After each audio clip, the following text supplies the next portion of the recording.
नमस्कार दोस्तों, teachers zone के ऑनलाइन प्लेटफॉर्म पे आपका स्वागत है। हमने अपनी पिछली कक्षा में अपने टीजीटी और पीजीटी के सिलेबस को देखा और साथ ही साथ हमने कुछ इतिहास के बारे में भी उसके देखा। ठीक है, आज जरा देखेंगे इतिहास के स्रोत के बारे में। इतिहास के स्रोत के बारे में देखेंगे आज। इतिहास का स्रोत तो डॉक्टर राम कुमार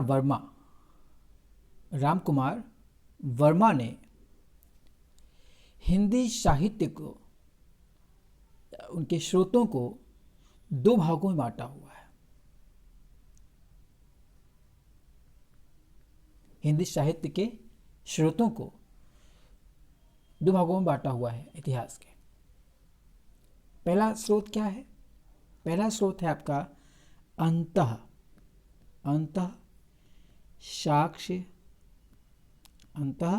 साक्ष्य और दूसरा है आपका बाह्य साक्ष्य।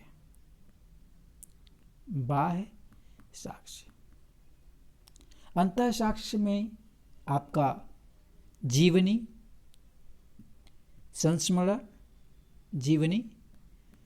संस्मरण आदि आते हैं। जैसे जब खुद के बारे में कोई लिख लेता है तो क्या हो जाता है, वो अंतः। ठीक है, और जो ही जब बाहरी कोई लिखेगा तो क्या हो जाएगा, बाह्य। इसमें आलोचना जो होते हैं वो भी उसमें आते हैं। ग्रंथ का अध्ययन किया जाता है इसमें बाह्य में। ठीक है, तो अंतः का हम लोग बाद में ही देखेंगे। बात करते हैं हम लोग बाह्य का। तो बाह्य में आपके पहला है जो ग्रंथ है 252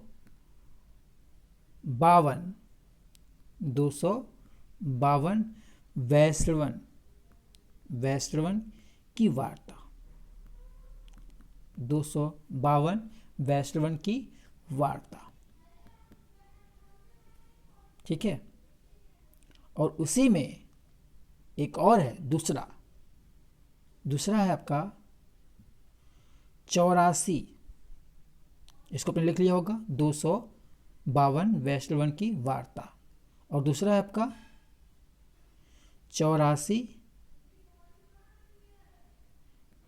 84 वैश्रवण की वार्ता।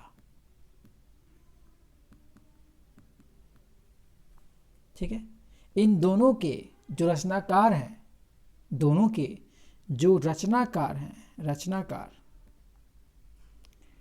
वो है गोकुलनाथ।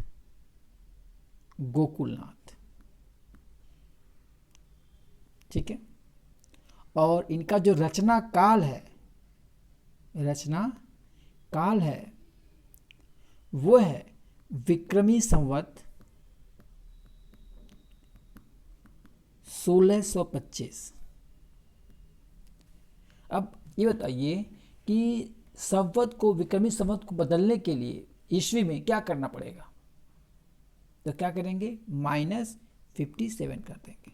-57 करने से जो आपका विक्रमी संवत है वो चेंज हो जाता है ईस्वी में। ठीक है, अच्छा, हम आपको स्रोत क्यों बताए जाते हैं? स्रोत से होता क्या है? स्रोत से हमारे इतिहास को प्रमाणिकता मिलती है, प्रमाणित होता है। जैसे आपसे क्वेश्चन में ये पूछ ले कि अच्छा ये बताइए कि जो सूरदास के जीवन का जो प्रमाण मिलता है वो किस स्रोत से मिलता है? ठीक है, तो आपने क्या पढ़ा अभी? आपने पढ़ा 252 वैश्रवण की वार्ता और आपने पढ़ा 84 वैश्रवण की वार्ता। तो जो सूरदास का मिलता है वो मिलता है 84 वैश्रवण की वार्ता से। जो इनके जीवन प्रमाणिक जो मिलते हैं, जीवन संबंधी जो प्रमाण मिलते हैं वो 84 वैश्रवण की वार्ता में मिलते हैं। किसके? सूरदास के। ठीक है।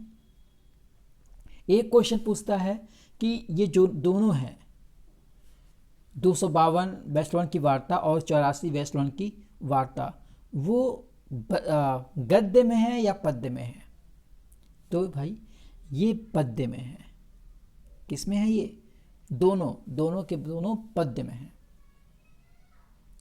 और इसमें दीक्षित भक्तों का वर्णन किया गया है, जिसमें वल्लभाचार्य, विट्ठलनाथ के बारे में भी इसी में से पता चलता है। किसमें से? 84 वेस्टलैंड की वार्ता और आपका 252 वेस्टलैंड की वार्ता से। ठीक है। सूरदास का जीवन के संबंध किससे प्रमाणित मिलता है? किससे मिलता है? 84 वेस्टलैंड की वार्ता से। ये सब चीज़ें ध्यान रखिएगा, मैंने जो बताया है। क्वेश्चन कई बार इससे आए हुए हैं, यूजीसी तक में आए हुए हैं। ठीक है। बात करते हैं हम आगे का ग्रंथ। ये है भक्तमाल। भक्तमाल जिसके रचनाकार हैं, नाम तो याद ही होगा आपको, नाभादास।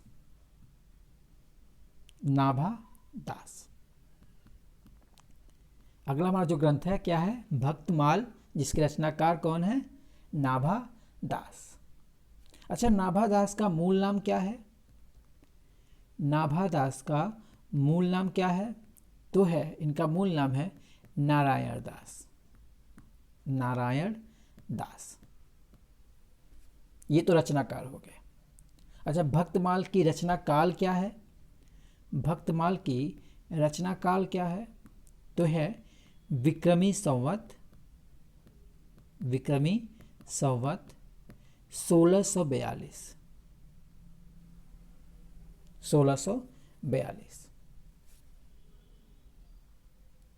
ठीक है। इसमें है क्या? इसमें 316 छप्पय छंद में 316 56 छंद में 200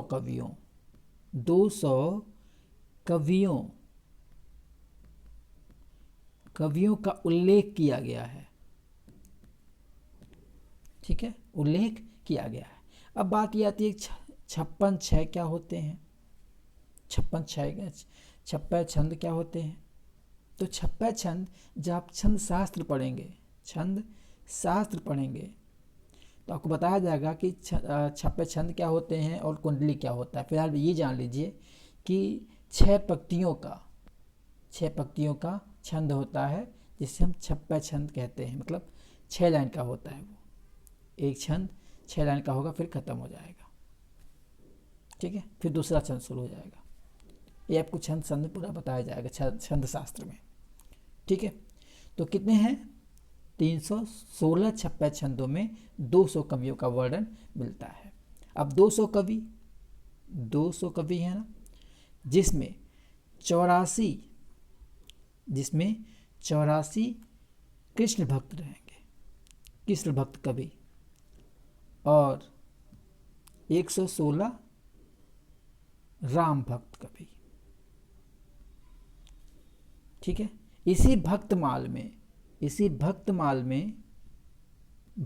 में ही नाभादास ने तुलसीदास को सबसे बड़ा कवि कहा है। सबसे बड़ा कवि कहा है। किसने? नाभादास ने। किसको? तुलसीदास को। किसमें? भक्तमाल में। ठीक है, आगे चलें।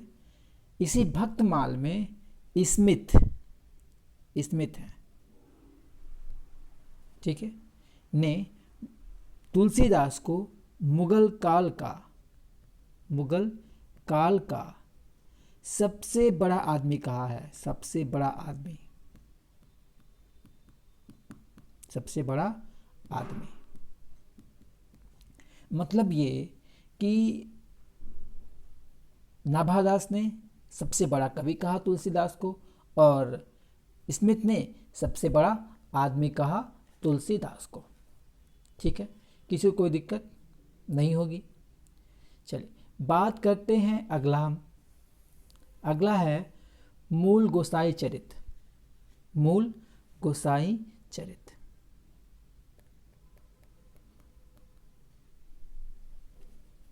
इसके रचनाकार कौन है? इसके रचनाकार कौन है? तो इसके रचनाकार हैं बेणी माधव। बेणी माधव। इसको जरा हम मिटा देते हैं। कौन है इसके रचनाकार? कौन है? बेणी माधव,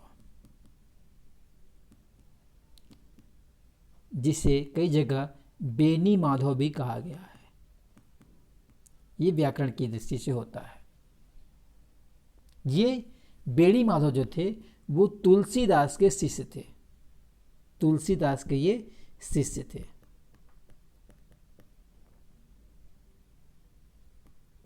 कौन?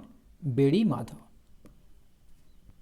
ठीक है, रचनाकार हो गए बेणी माधव या बेनी माधव। ये तुलसीदास के शिष्य थे। रचनाकाल कब हुआ? रचनाकाल कब हुआ? ये विक्रमी संवत 1687 में हुआ था। 1687 में हुआ था। ठीक है, चलिए आगे आते हैं जरा। इस रचना में जो हमारा मूल गोसाई चरित है, इस रचना में जो बेणी माधव हैं उन्होंने तुलसीदास के लिए अतिशयोक्ति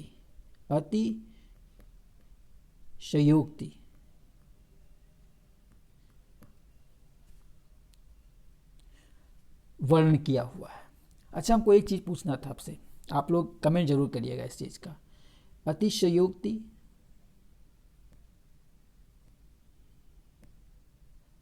ये सही है या ये सही है?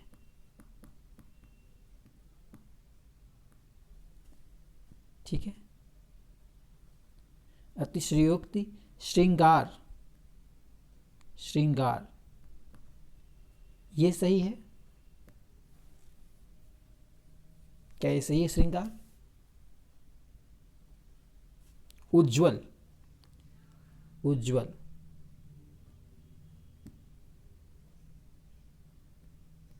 क्या ये सही है? उज्ज्वल। ठीक है, ये आपका कमेंट बॉक्स में जरूर कमेंट करिएगा। तो इस रचना में तुलसीदास का अतिशयोक्ति वर्णन मिलता है। इसमें तुलसीदास को देवता स्वरूप माना गया है। देवता स्वरूप। ठीक है, इस रचना में तुलसीदास को देवता स्वरूप माना गया है। ठीक है, आगे चलकर अमृतलाल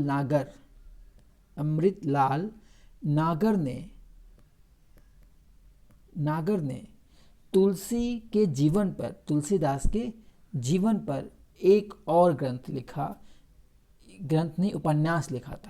उपन्यास लिखा था। वो था मानस का राजहंस।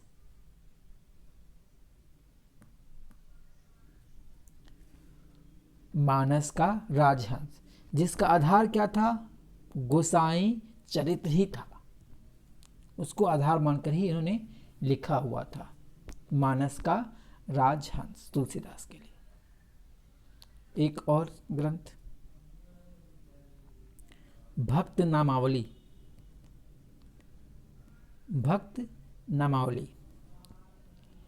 इसके रचनाकार कौन है? बात करें रचनाकार की, ये हैं ध्रुवदास। रचनाकार कौन है? ध्रुवदास। ठीक है, और रचना काल क्या है? रचना काल क्या है? 1698 विक्रमी संवत। ठीक है। इसमें 116 कवियों का, भक्त कवि कह सकते हैं, भक्त कवियों का उल्लेख मिलता है। कितने में? 116। फिर बात करते हैं एक और ग्रंथ की। ये है कविमाला।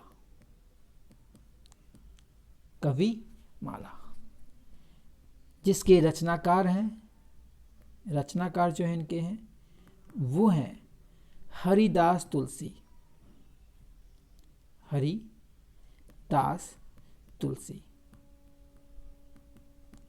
बस ध्यान रहे ये तुलसीदास नहीं है। अब ये मान लीजिएगा आप लोग कि इनका ये तुलसी सरनेम है, ये पूरा नाम इनका पहले का ये है। ठीक है, ये तुलसी वो वाला तुलसी नहीं है, ये दूसरी तुलसी है। ठीक है, तो कविमाला के रचनाकार कौन है? हरिदास तुलसी। रचनाकाल कब है? विक्रमी संवत 1712।